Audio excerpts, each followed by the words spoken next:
The PDA child, despite his or her dogged or obsessive mission to avoid any demands placed on them from an external source, be they spoken or unspoken, is often, ironically, exceedingly demanding themselves. They expect those in their midst to live up to their impossibly high standards, and, when these standards are not met, which is almost inevitable, they will mete out appropriate punishment. Contrary to popular belief, the fundamental life force of the PDAer is freedom, not control. Control or manipulation simply become the methods by which the PDAer regains his or her freedom. It is always useful to imagine the PDAer as a binary being. The more pleasant and endearing aspects of PDA, namely charisma, humour, integrity, or expressiveness, are indicative of the PDAer exhibiting sufficient levels of vitamin free. The darker, more destructive, and more deeply unpleasant aspects of PDA, namely the gaslighting, meltdowns, abuse, or antisocial behaviour, are indicative of the PDAer being at a freedom deficit. The removal or displacement of freedom wreaks havoc from within the PDA vessel. The PDA darkness will engulf the PDA lightness as soon as the PDAer, for whatever reason, feels as though their freedom is under threat. The darkness serves as a buttress, and, despite its inherent or apparent evilness, has a slightly lighter quality to it, a maternal instinct. The darkness feels maternal over control and freedom, yes, but even over the PDAer's lightness itself.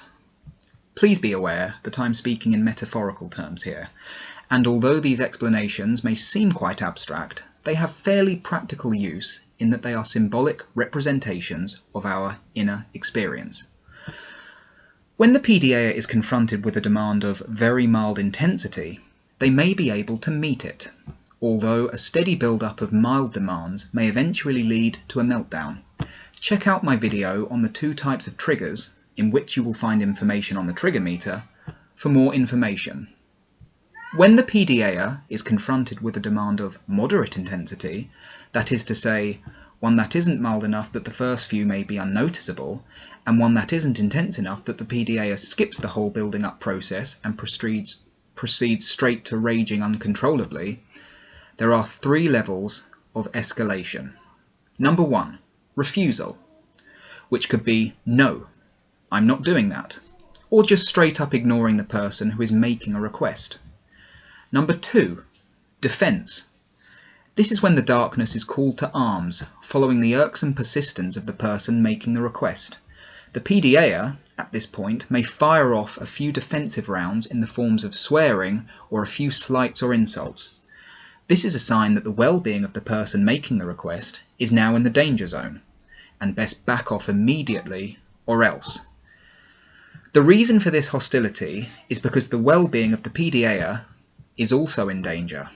The demand or request made by the person poses a direct threat to the PDAer's life force, freedom. The person making the request is out to defeat and conquer the PDAer. So now, the PDAer is out to defeat and conquer the person making the request. And number 3, culmination. You have been warned. The PDAer will now proceed to get you where it hurts. I'm sure I don't need to expand on the PDAer in their state of abject distress. Furthermore, demands are fluid, not static.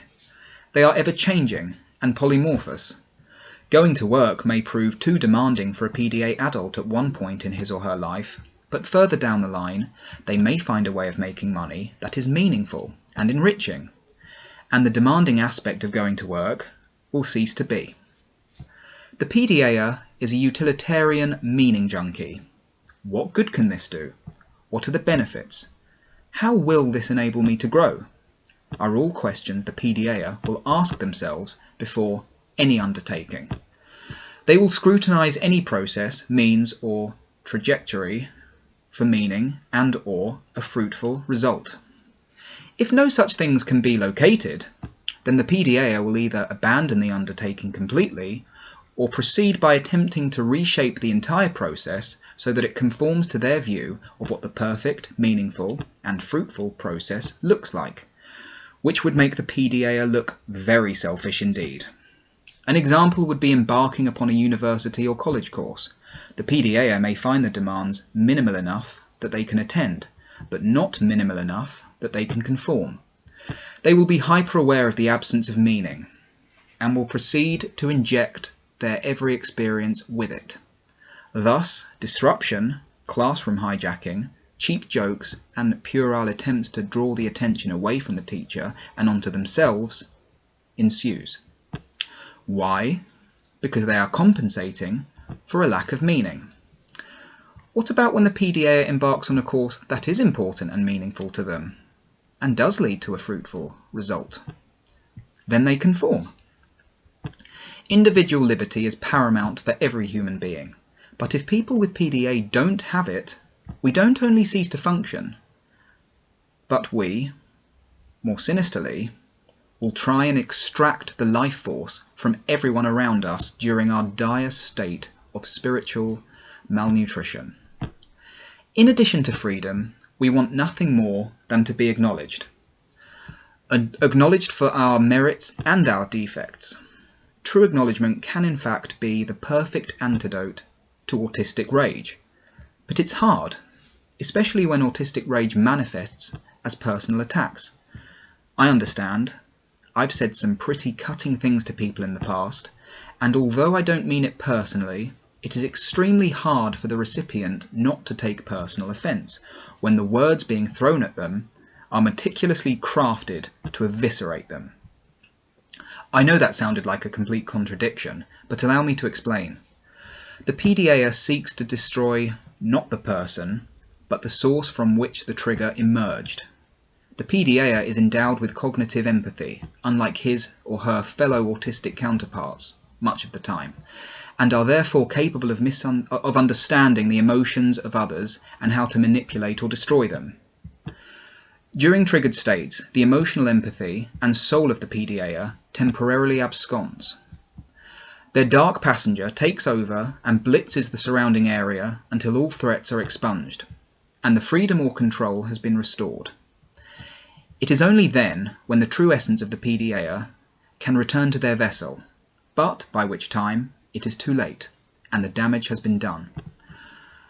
Of course, we are deeply regretful for hurting you when we do, but if the person doing the triggering can see that the person before them is not simply a cold-blooded monster, but, in reality, a floundering fish out of water, then that acknowledgement and empathy may be enough to forestall a meltdown. Regardless of how appalling or immoral people are, if they get it, then we instantly take a liking to them. Their bad habits may be relatable. We may manifest similar behaviours during times of distress ourselves, and we forgive them accordingly, because we can sniff out our fellow tribesmen and women from a mile off.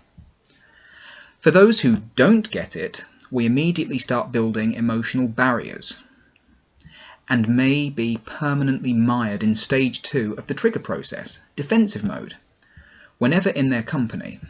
Furthermore, when the people who don't get it display bad habits, it may increase our pre-existing resistance towards them.